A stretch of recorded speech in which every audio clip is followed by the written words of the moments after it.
What's good, everyone? This is your man Z, and welcome to Passport to the Pros.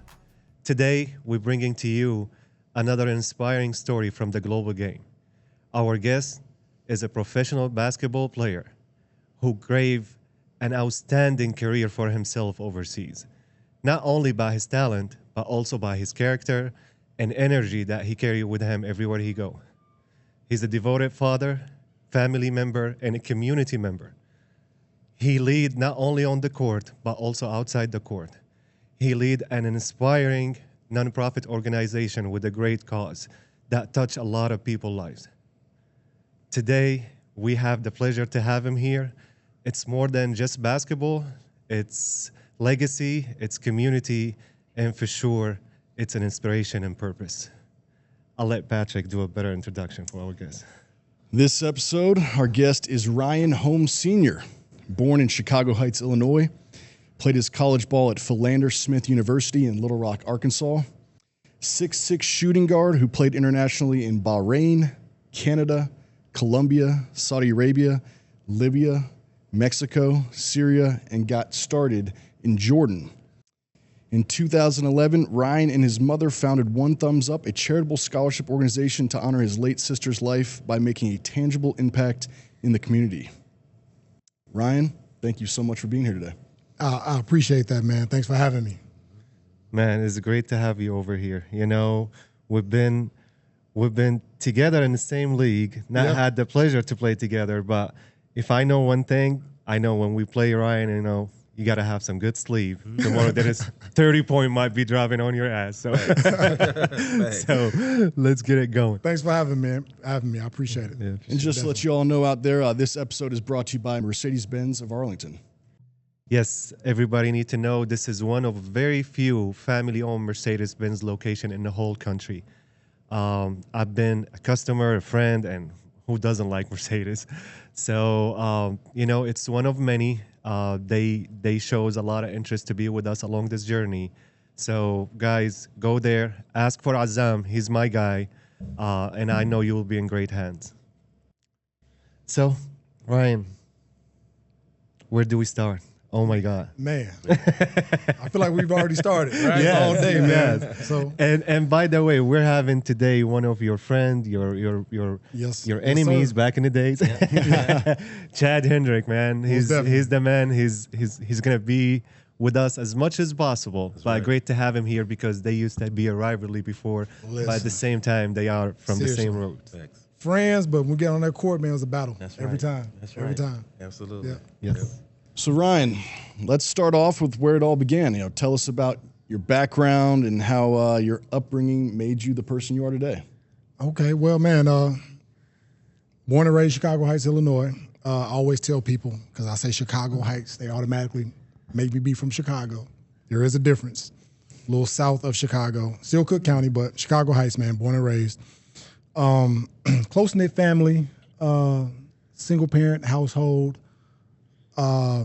It had its struggles. There was a lot of love as well, but definitely a struggle at times. It's a disenfranchised community, to say the least. Basketball was the outlet. Most of my friends played basketball. That's our sport. Illinois, Chicago area is a basketball city, a basketball town. I consider myself a late bloomer. Struggled to kind of find my identity in the game. I was really short. My little brother was taller than me at one point, so that's kind of kicking the chest, you know, right? As an older brother, you know, like your little brother's taller than you. So I kind of struggled early on. I tell people all the time, I am the product of recovering addicts. Fast forward, my mother's a doctor now. My dad is an author, you know. Wow. So really, really proud of them. But those decisions kind of made it difficult for me as well. Basketball again was the outlet, and I kind of found my way in that space. I didn't really understand how good I could be until I kind of grew a little bit. I grew 10 inches in the summer. So my junior year, going into my senior year, I went from 5'4" to 6'2", and all my friends kind of begged me to play basketball. You know, to try to play basketball, to try out. I'm like, man, you know, usually y'all already had that team kind of mapped out. I really don't want to do that. man, you got to try. So I tried. Fast forward, made Thank the God team. you tried. Man, Yeah, listen, made the team. God rest his soul, my college coach, and he told me, off effort alone, you'll make my team. And when he told me that, it kind of stuck with me moving forward. If I can give maximum effort, I'll be okay in this life. So that's kind of where it all began, man. Just wanted to play basketball and follow my cousins and older people that was around the town and in the city. And that was pretty much it, man. I kind of started finding my way. Well, that's a great start. Well, let's jump into how basketball came to you. When did you start to realize, like, okay, this is something I can do, and that how did you take that to college? Let's say. Always wanted to play college basketball. I can remember growing up, DePaul had kind of gotten really good and it was really popular in the city. I'm like, man, I can do that. At least I want to do that. Right. You know, left out of high school, I got an opportunity to play at a junior college called Rock Valley, about an hour and a half north, 2 hours from my house, and went there, and I wasn't really comfortable. Good coach, nice school. I wasn't really comfortable, though.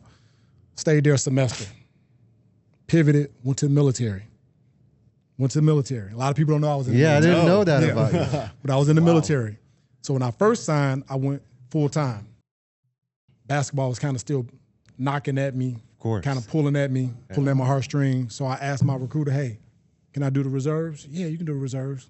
Let's do that. So that still allowed me to go to college. So we did the reserves, went basic training, graduated top 10% of my class, AIT, and then Philander Smith, it was college at the time. I went on a visit when I was in high school, didn't really like it. I'm like, oh, this is a little bit too country for me. You know? Arkansas, right? A little bit too country for me. But while I was in school, or while I was in basic training, I'm like, you know what? I want to go to college. I want to play basketball. I want to graduate. And I had two cousins that was there. Called them, reached out to them. One of them was playing. And Junior was like, man, I already told the coach about you. Just come. Paved the way for you. I'm like, for real? He's like, yeah, just come. So I trusted his word. Once I finished AIT, I was at Fort Leonard Wood in Missouri. Once I finished, it was December of 2000. January, I went to Little Rock. It was kind of crazy because I'm on a bus going to Little Rock. It was in a car. We was in an accident. Oh. Yep. Unfortunately, someone lost their life. And to this day, I think they were trying to commit suicide, unfortunately, because they darted right in front. They was on the side of the road, darted straight in front of us. We smacked the car, bumped my knee. Both knees were swollen. They come, they say, hey, anybody that's hurt, go to the hospital, XYZ. It's either go to the hospital or get to school. Mind y'all, I was late. So this is the last day to register. Nope, I want to go to school. I want to get on the next bus. I'm going to get to Little Rock. I get to Little Rock at about 12 o'clock. I do just enough to register for school for that semester. But when I got there, it felt like home. Yeah. They were so welcoming, walking me around, introducing me to people. And then I had two cousins that was there, so that helped me. So when I got in that space, Coach Greenwood was just crazy. He just passed away about 2 months ago. Lost him this summer. But he was what I needed. So to answer your question, that's when I knew, hey, I could do this. I can do this. Yep. I needed somebody to believe in me, you know, more than I believed in myself. Right. And that school and those people, your cousin and everybody. Yeah, my cousin. Yep. Shouts out Junior Austin. He allowed me or gave me that path. Shout out to cousin, man. Yeah. So that's kind of how it happened, man. Big favor. And I got there, and my confidence kind of grew and grew and grew, and I figured, hey, I really can do this, you know, and started doing it. Yeah. Man, start doing it, and you're great at it. Yeah, it wasn't bad. You know, just so everybody know, and you, Patrick, too.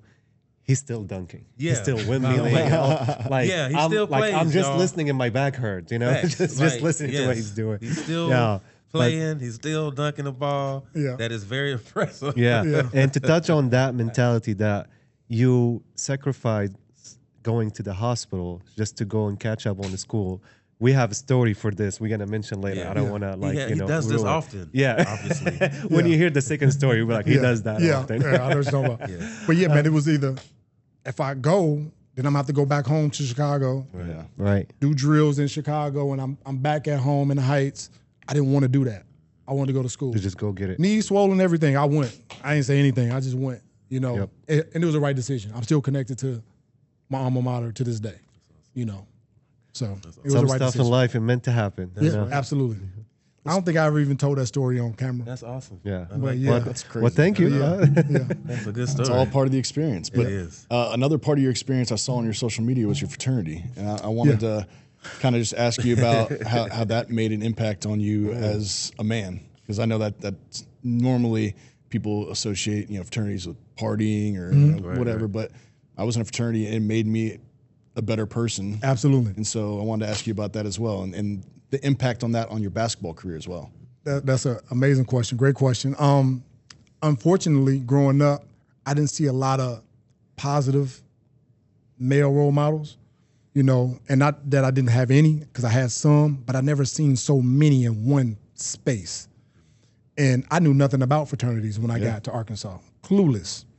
Go to show you how much I knew, I thought Omegas and Q-Dogs was two different things. It's the same thing. I had no idea though. And these guys used to meet on what we had a Greek wall every day at noon. At 12 o'clock they would meet. Sometimes it'd be just for a few minutes. Sometimes they would sit there for hours. Every time they walked past each other, they were speaking. I'm like, what the hell, like what's going on? Who are they? What is this? Yeah. And I kind of started doing my digging, and it's a motto, it's friendship is essential to the soul. I'm like, I believe that. Started doing some more digging. And I was just really impressed by how they moved and how they were so consumed by friendship and brotherhood. And it was just a lot of positive guys, from lawyers, doctors, engineers, all these people doing great things. And it just influenced me, to want to be a part of it. Mm-hmm. And even moving forward, once I became a member, I wanted to be able to represent in a positive light. Yeah, we partied, we kicked it, but I did that before I was in the fraternity. Just, Anyway. Just being who I was and even playing sports, Yeah. I would do that anyways. Right. So definitely a big impact, man. I've always had that support of those guys, whether it be older, my peers, my LBs, my Neos. Line brothers. Yeah, my y'all. bad. My line brothers, meaning people that I crossed with. Yes. And there's 7 of us. I'm the 7th. And The tail. Exactly. Help y'all understand fraternity lingo, guys. My bad. But yeah, man, it's a big part of my life. Yeah. Big part of my life. As you can see, I'm brands. Mm-hmm. We all have the same tattoo on us. Mm-hmm. Those are my brothers. Absolutely. Wow. Yeah. Awesome. Well, let's then see where the international journey came from. Like, where did you start to think like, okay, I have potential to go somewhere. Like, some people will be like, well, I don't think I have a lot of options here. But some people are smart and be like, no, you know what? I want to go gain some experience and come back. Did it come to you that easy? Did you have to find it?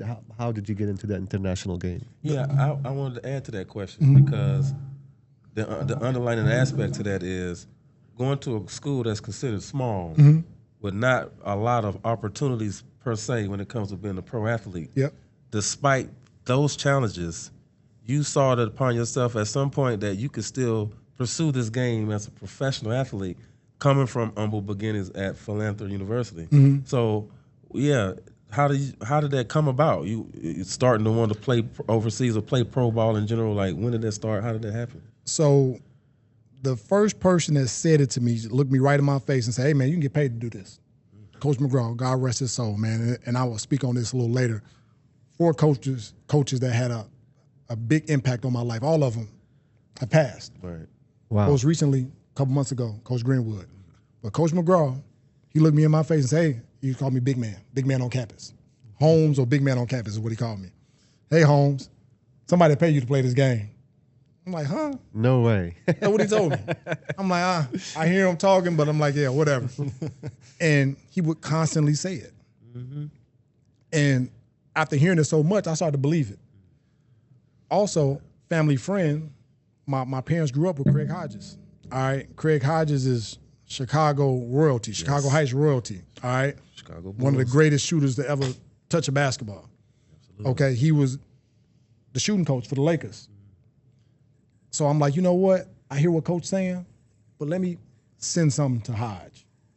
Now, if Hodge said, because my mama's saying it, that's my mama. My daddy saying it, that's my father. He gonna say it. Right. I want to send it to Hodge. He's seen pros. Yeah. You know. Of course. I send it to him, and he said the same thing.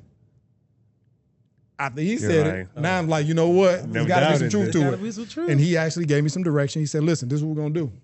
Go on and graduate. After you graduate, you're going to fly out to LA with me. We're going to play in the summer league. We're going to get you going.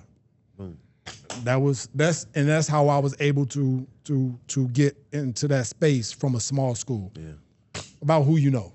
You know, Right. and also being ready. Yeah. Because he gave me the platform, but I still had to perform. That's right. You know, and when I got out there, you didn't know that I went to a small HBCU. You had no idea. I would never know from what I've seen. Nobody from you. would. And that was my whole mentality. I'm going to make you know that I can play this game at a high level. Philander Smith University, well, it's college at the time, but you're going to respect where I come from. Right. And that was the whole mindset. But Well, it started with my noticed- coach. I learned about that school because of you. I tell you.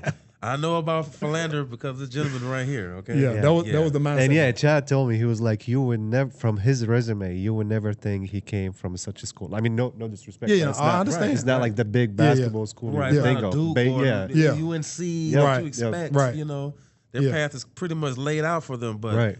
Philander Smith, you know, that is just the reality of it. They're not a lot of people looking, but that has changed because Yeah. of this guy. That's- And I didn't have anybody to kind of reach out to kind of guide me. Right. Shouts out to Geese Osby, one of the original Harlem Globetrotters, went to my alma mater. Awesome. And Wow. I remember meeting him, and I can see his number in the Raptors is retired. Nobody wears that 35, right? Fine.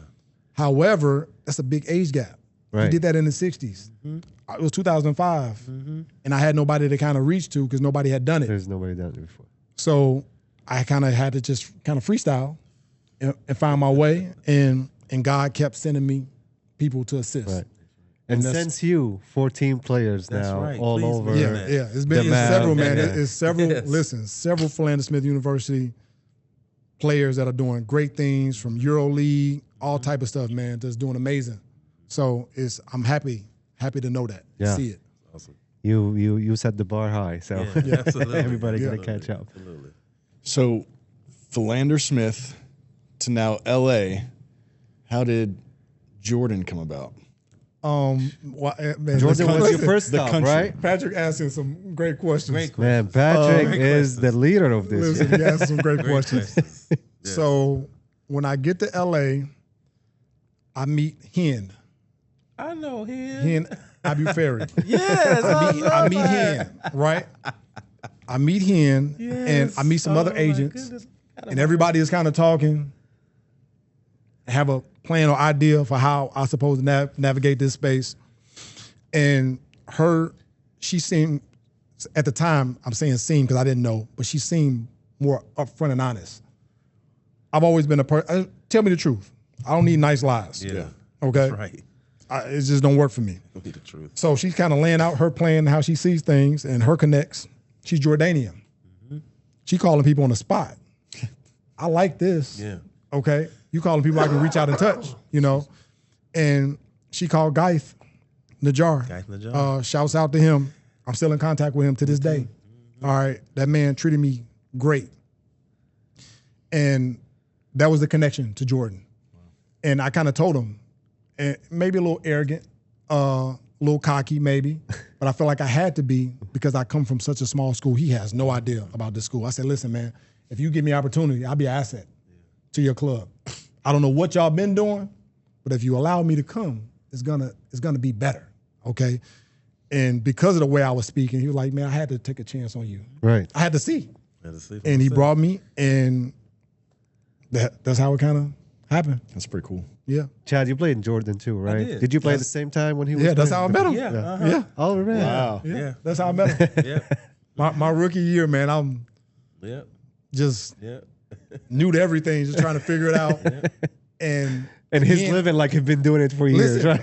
right? I know. So was a when little I seasoned get at there, when I get there, again, when you look at resumes, my resume, just college, it's the lowest everybody high Division I basketball players have been doing it 2, 3, 4, 5 years. Scotty Thurman, who was somebody I looked up legend, and really. idolized when I was young. He was on the tail end of his career, but these are the players that's there, NBA guys, right? So I'm like, still kind of questioning, do I belong here? First game, went out there at like 35. All right, maybe I'll be all right. You know what I'm saying? Maybe I'll be all right. Second game, playing Fast Link. That's the top, that was the best team at that time. The best team in the country, right? Fast Link. Well funded. Yes. Fast Link is a cell phone company. Yeah. So they sponsored the team. They got all the money. Yeah, they got all the money. All the locals. Our national team players. Right.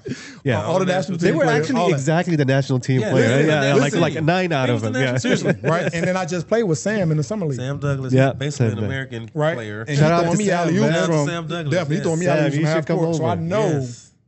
that I'm like, wow, this is a good team. They kicked our butt, but again, I had probably 30. Yeah.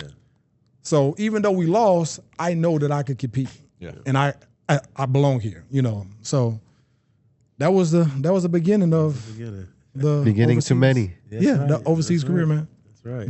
Jordan treated me good though. Yeah. Yeah. Would you say that's like one of your favorite destination? Like, what would you say you had the most good time, but at the same time, your shine? It was a good league for you. I mean, out of too many places, but I'm sure you have a sweet spot for some league. I don't have one country. I'm gonna be honest. good. So Jordan You're is trying to keep everybody happy. Okay. listen, but for different reasons. So listen, Jordan will always be near and dear to my heart because they gave me my first They opportunity. gave you a chance. Right. sure. All right. Guys didn't have to do that. Yeah. It was other people, probably more qualified, bigger, better, stronger. You never know, right? But they did it, and they treated me good. So that's one. And I'm not saying this because you right here, but Syria is near and dear to my heart, man. For so many different reasons. It was a good brand of basketball. Okay, competed every night. The fans made you forget your little knick-knack injuries. That's right. You understand what I'm saying? They would make you forget that you were even hurt right. because of the way that they would celebrate And you play in a city where they appreciate athletes. Listen, Like, man. they love you from the heart. Absolutely. Yep, Okay. Yep. And then the locals outside of the court. Yeah. If I walk outside my flat, the way that they would treat me and love on me, Yeah. I had all type of nicknames from Obama. Obama had just became the president. Yes. Listen, We were man, just talking about it talking about earlier that. today. I told listen, the way that they treated me, unreal, man. And even now, 16, 17 years later, people inbox me. You know, so that's just indicative of how Yes. they treat their professionals. You know, and then the last one is Saudi. As far as the places that I like, Saudi, Right. yeah, they pay well, Yeah. right? So, but they also treated me pretty good. So those are my top three. I've been a lot of places, but that's my top three. Yeah. I mean, Syria, especially. I like Saudi. I didn't play there for a long time. It was like mostly short tournament. But being from Syria, I know, which is a message to everyone. You can be a great basketball player, but once you go overseas, it's not only basketball. It's your character, the way you carry yourself.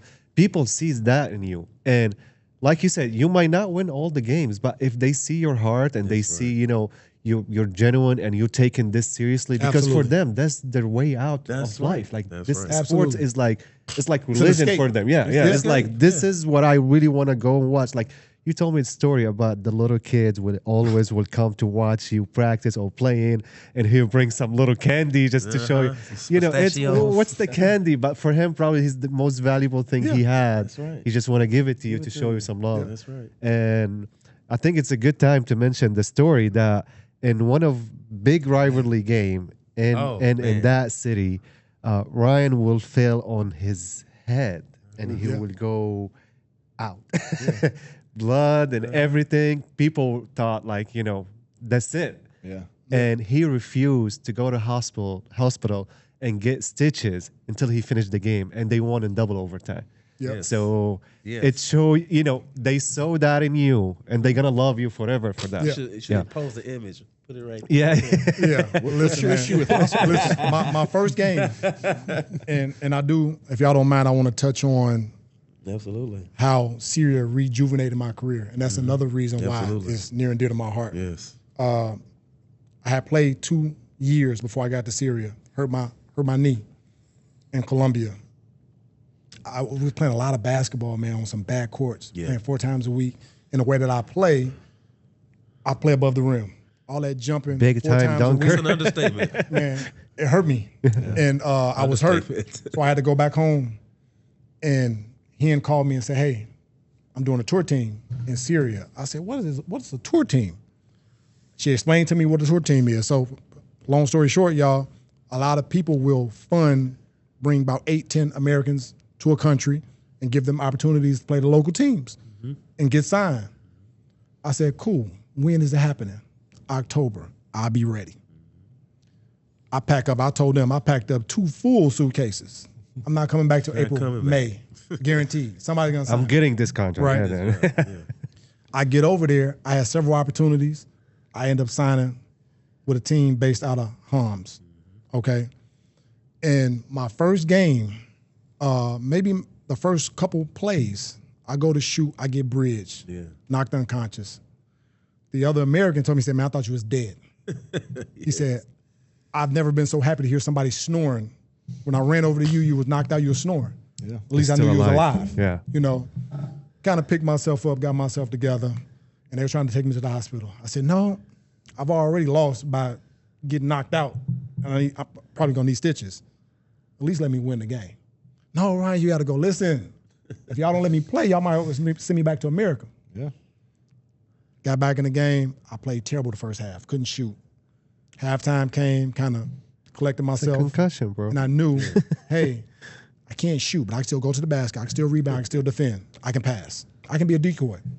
Long story short, I believe I had 13 points, like 12 rebounds. I had a triple-double.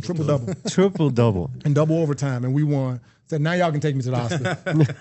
And what is lion in Arabic? Say it for me. Yeah, Asad, yeah. They were Asad. saying you're That's the what they heart would of call a me. lion. Heart of a lion. Yes. And from that point on, man, they just love me. I don't think I could do too much wrong. Yeah. And that's kind of how my name started. built up in Syria. You know, it's just so funny. Like moments like this, probably you didn't think about it. You didn't know how this is going to impact my career. Yeah, But probably I just that wanted put to play it put a statement like this is what kind of guy you are. Right. And again, like, you know, it takes more than just a good basketball player to build a career. Yeah. And I think you absolutely did that, bro. Yeah. Absolutely. How did you adjust not only on the court but off the court? Because I mentioned the countries. It's like a long list of 11 different countries or something like that. How did you adjust from spot to spot, not only personally but professionally in your game as well? Well, from region to region, the game changes. But let's just stay in the Middle East. Once you figure it out and you understand it, you can apply it to every country. Okay, but I wouldn't. For myself, I needed a system, a routine. Yeah. Okay, maybe the first couple of days, I'm gonna go out and explore the town, the city. I want to know what the shops is, what the fresh juice, what the fruit, so I can be comfortable. If I do want some Western food, right, I need to know where that is. Yeah. All right. That's the first thing I would do. Yeah. I would also try to find me a teammate that spoke great English, all right, and kind of connect me to things. If I can get those things, I'm going to be good, all right? I told them I would always befriend the point guard. That's the person with the ball. That's right. I want the ball. You know what I'm saying? Yeah. Put him right in my pocket, man. Listen, go take him to lunch, whatever you need. That's my friend, okay? And that's what I would do. And I figured out maybe about my third year, by the time I got to Syria, because at first when I was in Jordan, and 40 minutes. Oh yeah, you played. It's all on me, brother. Right. I'm trying to score 40. You can't win like that. Yeah. It's not sustainable, to be honest. Right. So once I figured out, hey, let me find out who on my team is consistent. I'm gonna pour into them, and maybe the last 6-7 minutes, I can take over. So I kind of make sure and that's what I did everywhere I went, and it just worked once I figured it out. Wow. Yeah. Man, great strategy. Yeah.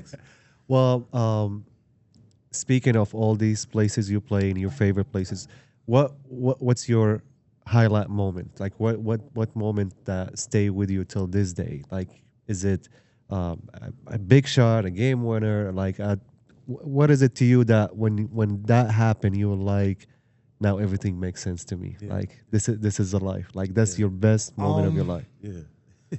That's a tough one. I know. It is. Yeah. And we're talking international. Everything. Anything. Everything. Okay, cool. Everything. So It's a career. I have to go with. I was inducted into Philander Smith University's Athletic Hall of Fame. Oh, Hall of 20 Fame. what's up right there? What's up, bro? We got a Hall of Congratulations. Famer. So that kind of pieced everything together, man. It was a lot of hard work, a lot of sweat and tears. Yes. A lot of people have no idea. A lot of lonely times. There's a memory that pops up on my Facebook memory around Thanksgiving. My Thanksgiving, I went to go buy Popeye's chicken, and I'm by myself in my flat. You just wanna A feel- lot of things went into that recognition. Yeah. Even in college, I tell my son, my freshman year, it was a struggle at Philander. By the time you get to my senior year or my junior year, I'm the man. Senior year, I'm really the man, but it didn't start that way. Yeah. So I would have to say the highlight is being recognized by my alma mater Wow. as being one That's of dope. Yeah. the best to come through there. And it's so many. Yeah. So they But decided this to, what makes you feel like this is all full circle now. yeah, it was a full circle Man, moment. it My is. I mean, kids, my can't wife get any was able better. to see Yeah. it, so Yeah. that's probably Well, it, man. absolutely well deserved, bro. Yeah. And from that journey, what's your piece of advice you'll be like if for your son, for the younger you, like if you get to talk to the younger you, what piece of advice you will tell yourself or tell your son to keep in mind chasing this dream of being a professional basketball, regardless NBA. A lot of people think, oh, if you don't make it to the NBA, like that's it. Yeah. Well, all of you went overseas and you became stars and you built an incredible career. So I know this doesn't come out of nowhere. What's that piece of advice that if you would give it to your son or you would give it to young Ryan? I always tell my boys, I have two boys, Ryan and Rayan. Rayan is what they call me in the Middle East. Rayan is how they would say it, right? So I tell my boys all the time, everything starts in the mind. You can't have more than what you think of yourself. Absolutely. You just can't. All right. So your thoughts, like even that. this space, y'all had to think this. That's right. Right. Before we was here, before I got here, you thought and saw it in your head, oh, Ryan sitting on this That's right. couch. All right? Absolutely. And then it manifested. That's right. And here we are. That's life. And that's what I would have told myself. That's what I tell my boys. Control your thoughts. You control your life. Period. I like that. Yeah. And to your kids, you guys had a great dad, a great That's right. player. That's right. Listen to him. He will give you the Absolutely. blueprint. Absolutely. Go on with your journey. When we had Chad, also we talked about his son and his impact on his son, and we'll keep mentioning it. These people been through it. Yeah. They will save you a lot of time. They will save you a lot of mistakes. You're gonna do your own mistake and you're gonna learn from it, but be willing to listen, especially to your dad, because he would give you his heart if he could. So hopefully one day we'll have your kids here. That'd be great. Yeah. After they chase their Definitely. journey. We'll get them. Cool. We'll get them. Yes. Yes. Yeah. So when we did Josefa's episode, I asked a question and it kind of threw him off. So I want to ask you this question. What's something you wish somebody told you along this journey that would have helped you? Damn, I would like it- to answer that question. like- What's up? Knowing what you know now, someone grabs you in the shoulder at some point in your life and said, this bit of advice that would have know set my you up answer. for success. I wish somebody would have pulled me to the side and taught me how to be a professional Wow. from the jump. I learned on the fly. I had to learn on the fly how to be a professional basketball player. I didn't know, and I had nobody. Go back to my small school. I had nobody to really lean on. Yeah. But I wish somebody would, and I would get little bits of information here and there, but it was nothing that was direct that a 23, 24-year-old might need to hear for it to sink in. Yeah. That's what I wish. I didn't learn to be a professional maybe until I got to Syria. I came into my own heavily in Saudi, but nobody really pulled me to the side to teach me that. And that's something I wish I would have had. I want to ask you this question, and some people don't like it. But I think also, being a basketball player myself, after a certain age, sometimes you sit down with yourself and have those conversations, but sometimes you've been asked a question that like, I never thought about it. So my question will be, I don't know if you thought about it or not. Is there something you regret? Like something you'll be like, I really wish I didn't do, or something, I really wish I took that contract, or I wish I didn't do this. Is there something you really regret and you were like, I wish it never happened? That's a good question. Yeah. That's a real one. That's a real one. Absolutely. And if I had to pick anything, and again, because it was a blank canvas and I'm just trying to find my way in this space, I didn't understand or I didn't know the different respects and levels of the leagues, okay? The route I took, I had to go into the Middle East and build my name up, right? When a lot of people would go to Europe, and because they went to Europe 1 year or 2 years, or went and actually stayed in the D League, it was the D League at the time, and I had the opportunity to play there, and then came over there, the money looked different, okay? Especially me coming from a small school, I could have probably sped up my process if I go to Europe for a year or two, or do the D League a year or two, then come to the Middle East. Yeah, that helps your resume. It's gonna look different. It does. But you don't know what you don't know. Yeah. So if I had to pick something, I wouldn't, because a lot of times they consider those leagues exotic leagues. Yeah. Right. Yeah. They get more respect now. Yes, right. I see like OJ Mayo play for my old club. You know what I'm saying? In Saudi. Isn't that something? I'm like, wow, like, it's different. Yeah. But when we were doing it, when we were out there, early 2000s, those are exotic leagues and they didn't get a lot of respect. Now, mind you, the basketball players, some of the locals are amazing.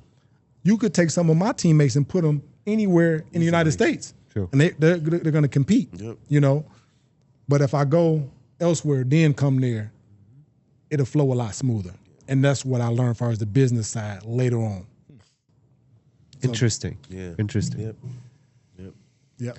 Well, that will lead us then to, past is past. Whatever has happened, happened. And in my opinion, as a friend and as you can call me an outsider and someone who had you over in their country, I think, man, you did amazing. Again, for someone who saw you from outside, didn't really know you, I had a ton of respect for you. Again, Chad always spoke highly of you. I appreciate that. It means a lot. And we both know basketball community is just a small It's world. tiny. Absolutely. No matter who you know, like they know the same Absolutely. person. That's right. And when you hear it from multiple people, before I met you the first time, I'm like, I had expectation of a great person. So I think, maybe you would have planned your life differently or your career differently, but I think it worked just as great as you would have done it for yourself. I appreciate that. And that will take me to my favorite question. As a person who finished playing basketball and start to chase the second part of my career and learning that a lot of players struggle to figure out what's their next step. Yep. Yeah. Where do you see yourself? How are you going to go to the next step after the play? I know you can still play to now. I know from fact. Yeah. By the way, he still's playing. Yeah, Yes. tomorrow he has has a a game, y'all. semi-final big league. We have to play with the ticket just to get him back there on Man, time. he has Nobody a get mad at game. us. So he's still playing, but some highlights. I'll put them Man, on, facts. put them on there. Still dunking, all of that. still All of real. that. We was on the same pro-am, over 40 pro-am league a few years ago, and I was like, what? Yes. I'm That's barely hilarious. getting up the court, and he's still flying through the air. I'm like, oh, man. So how are you taking your next step of your career? What's the next step for you? So I have my degree in social work. So I'm still in that space. And I work 5 days a week, my regular job, and it's really fulfilling because I'm able to still give back. All right, I'm a continuity of care liaison, and I'm in a mental health space. That's what I've always done outside of basketball. However, I am still an entrepreneur at heart. love I've that. been learning the day trade the last few years. Awesome. And that's where a lot of my time and energy goes. That's where a lot of money comes Okay, to. that's where a lot of my time and energy goes. And we spoke off camera about this, about many hats. Yes. Yep. Yes. Also have a tax business. My brother and I have had 14 years. Wow. Okay, so we still do that as well. And I am forever going to be an advocate for epilepsy education. So that's my nonprofit. Yes. So that's my life, man. And I still coach on the side, deal with my kids and everything. But moving forward, a lot of energy into the trading and kind of let that push and sponsor Yeah. other things as far as the basketball world and the nonprofit space. And that's where I'm most happy. Yeah. I enjoy helping people. I enjoy helping people that can't do anything for me. You know, Wow. That feels the best. That you feels know? the best. So that's life for me. Be with my wife, my kids, and making sure that I'm doing my best to brighten and lighten up any room that I walk into, any space. Wow.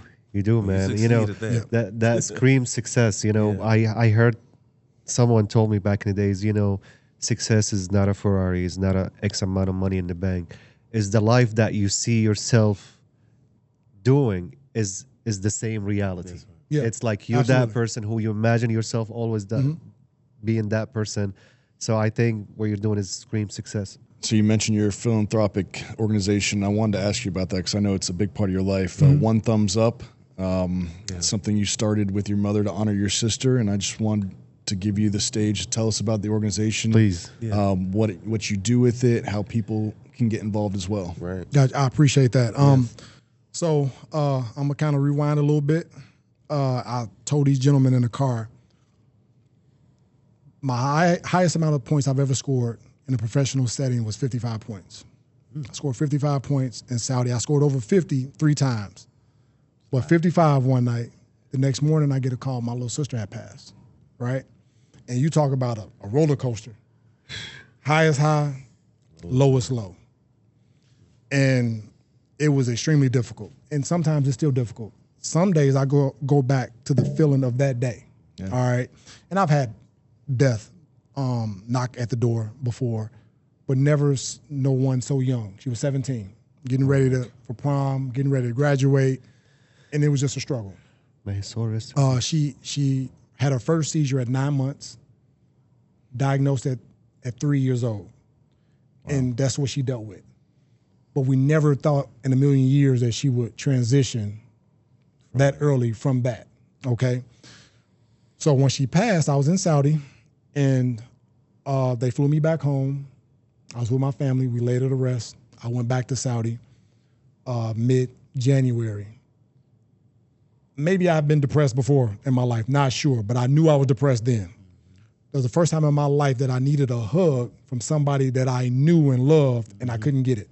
Love my teammates, but I needed my mother or a sibling or even my father, somebody, and I didn't have it. I kind of just fought through it and started writing and journaling. And in those journals, I came up with doing something to pay homage to her life. Before she passed, I was going to create a nonprofit called Ryan's Rising Stars to support inner city youth, people that had journeys like my own. When she passed, it quickly pivoted, called my mother, told her, hey, this is my idea. She's like, cool, let's do it. Cool. Told you I would always have a routine. We was on the road in Saudi. I'm writing, trying to figure out what I'm gonna call it. And when Nene would have a seizure, after she would come out of it, she would be in like a post-epileptic state, hard to talk. My little brother started telling her, hey, give us a thumbs up if you're okay. And that's what she would do.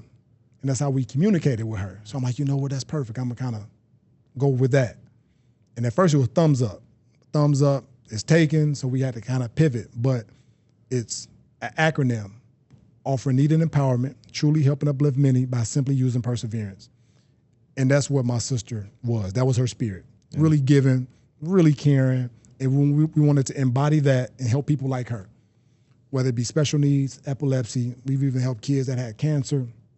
You name it. We give scholarships to her high school, her alma mater back home, and then my alma mater, Philander Smith University. People that want more information, we have a website called onethumbsup.com. On all social media platforms, One Thumbs Up. And the goal is simply to educate people about epilepsy. Yeah. It's not enough information. A lot of people don't know, and that's what we do. We just had our 12th annual charity weekend in Little Rock, Arkansas last month. Extremely successful. And that's what I do, man. And it feels good. And I tell people, a lot of people, oh, you've helped us. Truth is, yes, I am helping people, and it feels good, but y'all are helping me as well. Mm-hmm. It's been extremely therapeutic to do that and make sure people know my sister's name. You know, if I come in contact with you 9 times out of 10, you're going to hear me say Rainier Holmes or Nene, you know. So that's a big part of my life as well. And very fulfilling, man. I try to move with a purpose, whatever I'm doing. Thank you, bro. That's great, man. Yeah. Wow, what a story. Yeah. Okay, no, thank you. Yeah. I mean, I got to chill, honestly. But just turning a negative into a positive, man. That was what we were dealt. Yeah. You know, and oftentimes people, oh, Ryan, this. I pray for my mother because the natural order of things is for you to go before your kid, and for her to be able to deal with that. And then, like, she just successfully defended her dissertation. So now she's Dr. Holmes. With all of these things going on, man. So that's the people I feel for. But yeah, that's what we do, man. So visit onethumbsup.com, please, Definitely. by all means. Absolutely. Definitely. Yes, please. Okay, well, let's move back to basketball a little bit. I'd like to ask you the question that I'll ask every guest, and that's the fun part about it. One thing I learned about you recently, especially like now, that you're a big Michael Jordan fan. That's your GOAT. You know, being from Chicago. I'm gonna have to correct you. Yeah. That's not my GOAT, that's the GOAT. Yeah. That's the GOAT. I agree. If anything, I agree with you. Yeah. Yes, sir. Sorry to all the Bronx Yes, fan, sir. but Yes, sir. it's for me, it's like no question. But for you, for a kid who lived in Chicago, witnessing those days, Michael being Michael for sure. Let's build from there. Who's your starting lineup? I know you would tell me 5 mics, but we can't do this. Right. Mike, it won't work.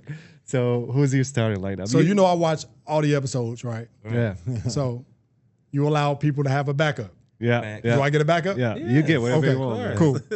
So I'm gonna do something a little different. I'm not naming any active players. All right. All right. Okay. And FYI, I think LeBron is an amazing player, one of the greatest to ever do it. Okay. But I want to name what really inspired me to play basketball. Okay. That's a good one. So point guard. My point guard, I have to go with Magic. My backup has to be Isaiah. Isaiah. Interesting. Okay. What? Just because he's from Chicago? Or? No, He because is from Chicago. He played for Detroit, though. Right. that So matters. listen. So I'm gonna tell you why. He is from Chicago. He played from Detroit. Detroit made me cry when I was a baby, man. When they beat us, oh man, I was hurt. However, his skill, undeniable. And the people I'm gonna name, we need somebody who's gonna pass that ball. Right. Magic is a willing passer. Yeah. Isaiah is a willing passer. True. My shooting guards, it's really simple, man. It's Mike and then it's Kobe. Thank you. That's easy. Nothing really else to talk about for me. Yeah. Okay. Not gonna My argue small with that for forward, sure. you know, everybody might not agree, and that's okay. Let's see. This is my list. Okay. I'm going Pip, Oh, that's a good one. got to go Scotty, and then I'm going T-Mac. Well, okay.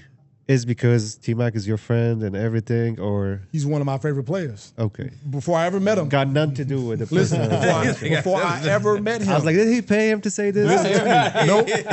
He has no idea. Listen to me. You better say You better say my name. Before I ever met him, in college, they called me T-Mac. Wow. And y'all learned or met me later on about the dunking and jumping. Right. Dr. J, Michael Jordan, Kobe Bryant, T-Mac. That's what they did. But that's what I like. Did, yeah. What they did. That's what I used to try to imitate. I mean, now when you say T-Mac, I can see you. He has the same was a style, same, monster. Listen, man. Yeah. Listen, I used to have arguments all day and night. So, Scotty, and then I'm bringing Mac. Yeah. And after that, Why Scotty? I like that. because he I mean, it's you know, Swiss he's a Army unicorn, knife. honestly. Like if There's nothing he couldn't do. Yeah. Yeah. Nothing he can do. He essentially invented the point forward position. Listen, man, True. nothing he can do. He's the True. first one. And we kind of had that conversation about pushing the ball up. He was Yeah. right. Listen, man, dude was amazing. Yeah. And he doesn't get enough credit He He really a didn't lot get of enough times. credit. And True. I understand why, playing with Mike. Yeah. next to Mike. But Scotty, Mac, And you would start Scotty over Mac. yeah. I'm still a Chicago kid. I'm still a Chicago kid. Definitely. so Mac true. understand. Have you ever tell T-Mac that? Did About you tell what? him, like, you are one of my, you know, I didn't tell him stars? that for a long time because we played basketball against Right, each so other. it's not- I'm not telling him Yeah. that. I'm not telling him that. But eventually I did. Yeah. But yeah, growing up, big T-Mac fan, bro. Like I had the jersey, all that in college. Like absolutely. T-Mac. Kobe and Mac once Jordan was no longer playing. That was True. my picks. True. My power forward, I'm a big KG fan, but I have to go Duncan first. I have to go Duncan first. And then I'm going to go KG. I love KG. You take the fundamental over the spirit. Listen, man, his game is boring, but it's effective. Man, He, money. he just got the job Yeah. done. Simple as Yep. that. Done. Yep. You know, The big fundamental. big Yeah. fundamentals. And then I'm going to get some loud and excitement coming off my bench. My center, I can't say who will start. No, damn that. Shaq starting. Shaq, All man. Shouts out to the Qs. Yeah. By the and then way, Kareem. let's say something about that story. Oh, man, listen. Yeah. talking about when got people serious. talking about when it was in Syria? Yeah. Yeah. Tell him about how you Yeah, got man, serious listen. throwing up the hooks. Listen, I'm tell y'all what y'all got to do. Y'all put these clips up when we bringing this stuff up. Yes, Lord. So I told y'all one story about how I became really popular in Syria. Right. I think that the other story was the town, the city I played in, Holmes, Uh-huh. 2 clubs. And Yeah. he played for the rival club. Karame and West Bay. Yep. There are like big Listen, rivalry. man. Great city, great people. Listen, man. amazing. Of course. Amazing. And you know how it's set up. Yeah. There's restaurants in the middle. There's Yeah. a club here and a club there. That's it. Yeah. on the most popular block. Yeah. Yes. And these people are crazy about their club. Yes. You're either red or blue. It's simple as that. That's right. So when I got there, they had been beating up on West Bay for some years. Right. I get there, I see the import, big dude. He not gonna be able to keep up with me. We get out there, we beat him by 20.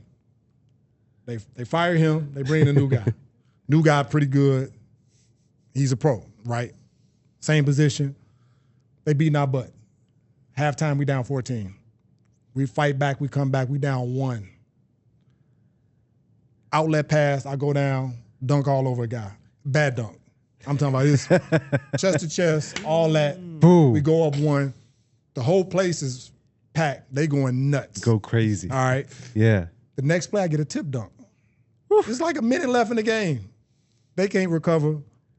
We end up winning. But when I get the dunk, one of my teammates, shouts out to Bilal, and I didn't realize how young they were, man. Yeah, kids. And they played in some big games. They was 17, 18 years old, playing in some big games.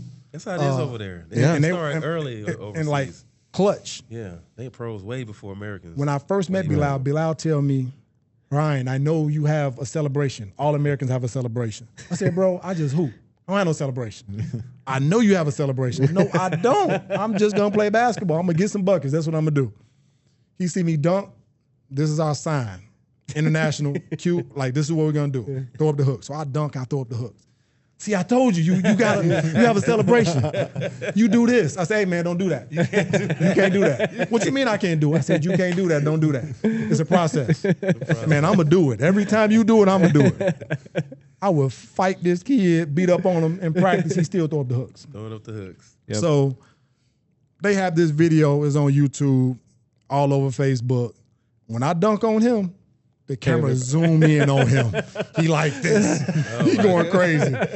And I couldn't even say no.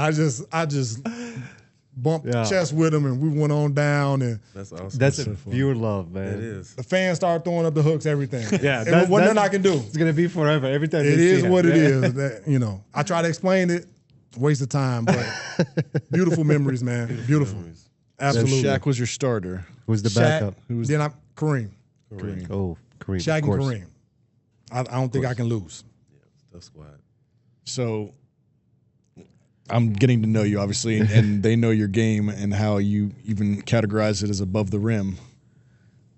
Who's the maybe you'll give us your favorite dunker of all time in NBA history? Vince Carter. Easily. Why Vince Carter? I mean, Listen, man. I love Vince. Listen, and y'all know I'm a Michael Jordan fan. Right. All right. That free throw line, I think nobody has dunked from the free throw line better than him. Just a style and a little extra kick. Yep. Right. Amazing. However, oftentimes when we talk about things and we put them at the top of our list, it's because of how they make you feel. Yeah. I know exactly where I was when I was watching Vince Carter dunk in 2000. Yep. I know exactly what I was doing. You understand what I'm saying? I know what that made me feel like. I love Michael Jordan. Nobody made me feel like that. Right. I remember that. And then Vince. I was able to meet him too, man. And that's my frat brother. Right. Yeah. But amazing dunker, bro. In game, dunk contest, it don't matter. Right. I've never seen nothing with my eyes better than that on that stage. Yep. And it's funny, you kind of following the same steps. You still at this age dunking and playing That's a just blessing, man. I like try to Vince. stay active, man. Try to stay active, bro. Yeah, I love Vince. You know, I grew up watching him. I'm like a little bit younger generation, but also like Sean Kemp, man. Like, Yeah. Vince, Oh, like listen. like it's a tough for me. If like, Listen, I have a Sean Kemp signed jersey because he was one of my favorite no dunkers. way. Yeah, If I have to put somebody else as him, like the catching the oops and all of that Right, stuff, right, man, listen, bro. Oh, man. He'd dunk on dude and point at him. Like, you know how crazy that is? I want to just go back a little bit to talk about the mental aspect of the game. Recently, through my work with the NBA, you start to learn that okay, a lot of us get ready physically, but some of us forget about the mental side. Yeah. You know, either an NBA player, European player, doesn't matter. Always how to adjust and adapt to the environment. I'll always have to know how to pivot and look at things differently and keep your eyes on the prize and what you wanted to do. A lot of people like get paid a lot of money and then they froze at that moment. Do you have a recipe? Do you have an advice that people need to know about the mental aspect of it? I did some work with Tim Grover, and he would always say, like you said, you have to see it, be ready for it, and overcome it, and then it will translate by itself to real life. What would you tell us about this aspect? Be like water, man. That's my favorite thing. You I have love to that be. saying. That's my favorite Listen, bro, saying. and it's real. And Yeah, I try live not to by be that, yes. cliche, No, but it's I the live truth. by that. Absolutely. You have to be like water, Facts. be able to adjust Facts. on the fly, oftentimes. You have to be able to envision things. I still remember being in Jordan in the hot water heater. I had no more hot water, getting ready for a game, on to take a shower, get ready to go. That was part of my routine. Water freezing cold. Are you going to allow that to throw you off when it's time to perform? Or if you get a phone call from back home and there's something going on, whatever's going on back home is times 10 when you're on the other side of the earth. Yeah. Absolutely. Can you shut that off when the lights come on? Are you able to do that? Can you envision yourself still performing at a high level? Those are the things that a lot of people have no idea that comes with this journey, okay? With a food that's a lot different than what you're used to, would it affect you so much that you can't perform? Or you frustrated, you know? Or if your money comes late. Yes. Yeah, Are you it's still not willing to always perform? sweet. Yeah, You know? people think, oh, I'm going. Oh, over- man, listen. Yeah, Yeah, you went So- overseas. Oh, you lived out. No, it's not always sweet. You have to Not be always sweet. able to adjust, be able to pivot, stay positive, even if it's chaos going on, you know. And I think that's the most important part. And not even just basketball, just life. Life gonna happen. You Right, know. right.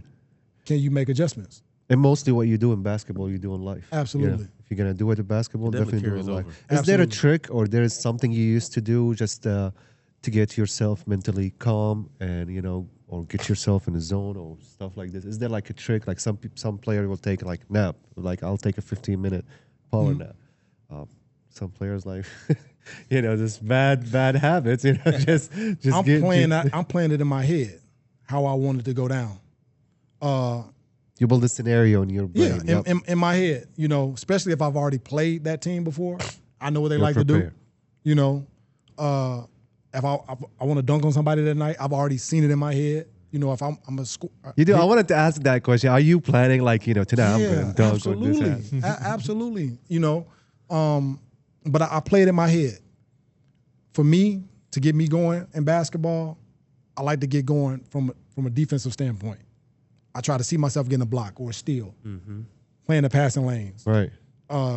And that's usually what I do. Try to meditate. I wish I would have meditated more. I meditate more now as a 44-year-old than I did when I was younger, but I still did then.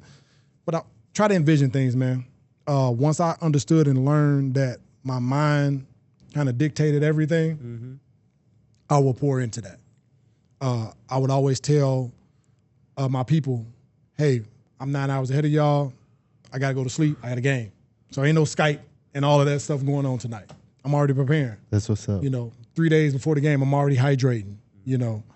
Just being prepared, man. You want to be prepared for the moment. That's so true. And it's a message for all the players who are planning to take this route and play the professional basketball. There's no shortcuts. There's no I just do this and go there and make it. No. It's building, stacking hours and stacking good moments. habits. Yeah. Good habits. Habit after habit. Good moments. Like, at the end you look to all of this back and you'll be like, okay, that make me who I am and make me that strong person. But definitely there's no shortcuts for sure. None.